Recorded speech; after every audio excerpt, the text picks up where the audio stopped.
Ada 4 hal yang bisa kita lakukan untuk membangun tembok perlindungan di dalam hidup kita. Yang pertama adalah doa. Doa membuat Tuhan melindungi kita dari hal-hal yang ada di luar kendali kita, seperti kecelakaan, rancangan-rancangan jahat orang jahat terhadap hidup kita, serangan kuasa gelap, kutuk, santet, bencana alam, wabah, dan lain-lain. Bilangan 6 ayat 24 berkata, Tuhan memberkati engkau dan melindungi engkau. Juga di dalam Mazmur 121 ayat 7 berkata, Tuhan akan menjaga engkau terhadap segala kecelakaan. Ia akan menjaga nyawamu. Tetapi kalau setiap hari kita sudah berdoa tapi tetap ada musibah, tenang, berarti ada maksud Tuhan di balik segala peristiwa dan Tuhan is in control, yaitu Tuhan memegang kendali. Karena selama kita sudah berdoa, maka hidup kita dalam kendali Tuhan. Semua pasti mendatangkan kebaikan. Tuhan bisa mengubah kutuk menjadi berkat. Roma 8 ayat 28 berkata, kita tahu sekarang bahwa Allah turut bekerja dalam segala sesuatu untuk mendatangkan kebaikan bagi mereka yang mengasihi Dia. Benteng perlindungan kita yang kedua adalah hikmat dan pengetahuan. Karena Amsal 2 ayat 11 berkata, kebijaksanaan akan memelihara engkau, kepandaian akan menjaga engkau. Jadi kebijaksanaan akan memelihara kehidupan kita. Kita perlu bijaksana di dalam hidup. Kemudian kepandaian akan menjaga engkau. Kepandaian berbicara tentang kita perlu pengetahuan supaya kita menjadi pandai, karena kepandaian itu bisa menjaga hidup kita. Ada bagian-bagian di dalam hidup kita yang harus kita bangun, yaitu hikmat dan pengetahuan, karena Tuhan melindungi kita dari hal-hal yang di luar kendali kita. Tetapi ada bagian-bagian yang bisa kita lakukan untuk hal-hal yang bisa kita kendalikan. Di dalam Matius 26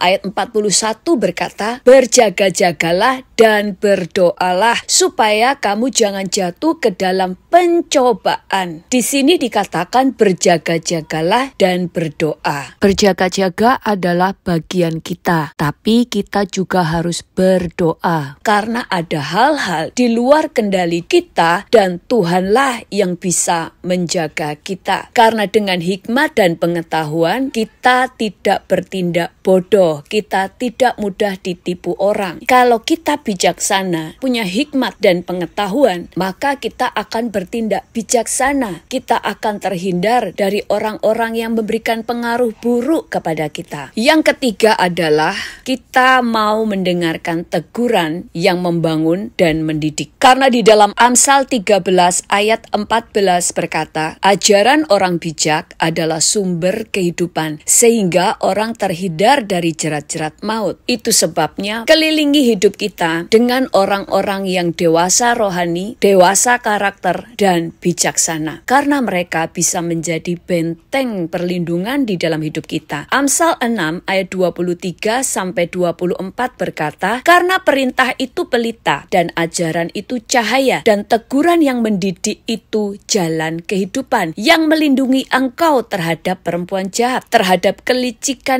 lidah perempuan asing. Seperti halnya Daniel, dia punya benteng perlindungan, dia punya sahabat-sahabat yang menjadi benteng perlindungan bagi dia, yaitu Sadrah, Mesah, dan Abednego. Amsal 15 ayat 31 berkata, orang yang mengarahkan telinga kepada teguran yang membawa kepada kehidupan akan tinggal di tengah-tengah orang bijak. Benteng perlindungan kita yang keempat adalah firman. Di dalam Mazmur 119 ayat 98 berkata, perintahmu membuat aku lebih bijaksana daripada musuh-musuhku, sebab selama-lamanya itu ada padaku. Firman Tuhan membuat kita mendapatkan kebijaksanaan supranatural, karena dengan membaca firman Tuhan, kita akan beroleh kebijaksanaan dari surga. Jadi, inilah 4 hal yang kita harus bangun di dalam hidup kita untuk bisa menjadi benteng perlindungan. Tuhan Yesus memberkati.